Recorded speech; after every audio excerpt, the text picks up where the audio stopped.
Have you ever stopped to wonder what really makes you choose one brand over another? Especially when the products themselves seem pretty much identical? Well, it's not some kind of magic. It's the power of a strong brand. And in this explainer, we're going to break down exactly what that power is and how it gets built. I mean, really think about it. Why do we gladly, even eagerly, pay a little extra for that Starbucks cup or that pair of Nikes? Why do we instinctively reach for one name over another, sometimes without even really thinking about it? The answer is a super powerful concept called brand equity. So, what is this invisible force that kind of steers our decisions and helps build these massive billion-dollar companies? Well, we're about to unpack the incredible power behind a simple name and see what makes a brand one of the most valuable things any business can own. Okay, so at its heart, brand equity is actually a pretty simple idea. It's all that extra value, that extra trust and influence that a product gets just because it has a specific name on it. But here's the really crucial part. That value, it doesn't live in a factory or on a balance sheet. It exists entirely in our minds, in the minds of customers, and it's built up piece by piece from every single thing we've ever seen, heard, or even felt about that brand. And you know, when a company gets this right, the payoff is just huge. You get way more customer loyalty for one, and you're much less vulnerable when a competitor tries to undercut you on price. And for us, the customers, a strong brand just makes life simpler. It helps us cut through the noise, and it lowers the risk of being disappointed because we feel like we know what we're getting. Okay, so we know what it is and why it's so important. The big question is, how do you actually build it? Well, the source material here breaks it down into 3 absolutely essential drivers for creating that brand power. All right, so these are our 3 main building blocks. Number 1, you got to choose your brand elements. 2, you have to design holistic marketing. And 3, you need to leverage what are called secondary associations. Let's dig into each one. First up, your brand elements. I want you to think of these as like the Legos of your brand's identity. We're talking about the name, the logo, the slogan, the packaging, all of it. And they all have to work together. Yeah, they got to be memorable, but they also have to be meaningful. Take a name like Snackwell. It instantly tells you what the brand is all about, right? A healthy way to snack. It's simple, but so effective. And oh boy, does this ever nail the point. Just do it. 3 simple words. It's so much more than just a slogan, right? It's a whole philosophy. It's inspiring, it's unforgettable, and it perfectly captures Nike's promise without ever even mentioning a product. Now that is a powerful brand element.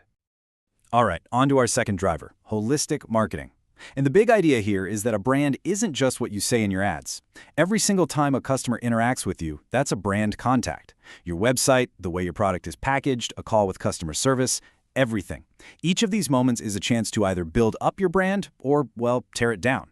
Just look at a company like Burton Snowboards. They don't just sell you a board. They sponsor pro riders, they build communities, they make their brand feel real and authentic at every single touch point. And our third and final driver is this really clever strategy of borrowing good vibes. The idea is to link your brand to other things, whether that's people, places, or other brands that people already have positive feelings about. The classic example is when Subaru wanted to be seen as rugged and adventurous. So who did they get for their ads? Paul Hogan, aka Crocodile Dundee. And just like that, all those feelings of toughness and adventure got transferred right onto the Subaru brand. So smart. All right, so you've used these drivers to start building your brand. Awesome. But, and this is a big but, the work is never done. A great brand isn't something you build and then just walk away from. It has to be constantly managed and cared for to stay strong over time. When it comes to managing your brand, it really boils down to 2 main plays. First, there's reinforcement. Just think of Nivea.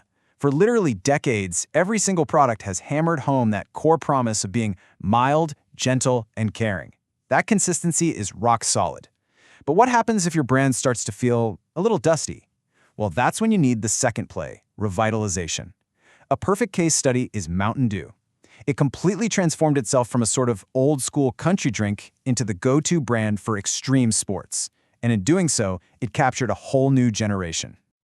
So how do you know which play to run? How do you know if you need to reinforce what you've got or completely revitalize? Well, that's where a brand audit comes in. Think of it exactly like a health checkup, but for your brand. It's where you take a deep, honest look at what your customers really think and feel about you. For instance, Polaroid did a brand audit and discovered that in Europe, people didn't see their cameras as tech gadgets. They saw them as tools for fun. That single insight sparked a whole new, super successful marketing direction for them. Okay, I know these concepts can seem a little high-level, a bit abstract, so let's bring it all down to earth with a quick story about a small business called The Daily Grind. All right, so meet Sarah. She opens this cool little coffee shop in a neighborhood that's already packed with options. Now, her coffee is amazing, but for months, she's just struggling to get by. To everyone else, she was just another coffee place, with no real reason for them to choose her over the shop next door. So she's feeling totally stuck, right? She decides to do this little brand audit on herself. She just asks, what am I really about? What makes me different? And the answer was right there. Her incredible passion for sustainable, ethically sourced coffee beans. That was her real mission, but she had never really told anyone about it. That was her big aha moment.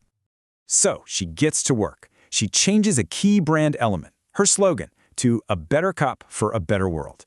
She leverages a secondary association by proudly partnering with a well-respected fair trade supplier, and she designs a holistic marketing experience by hosting Meet the Farmer events.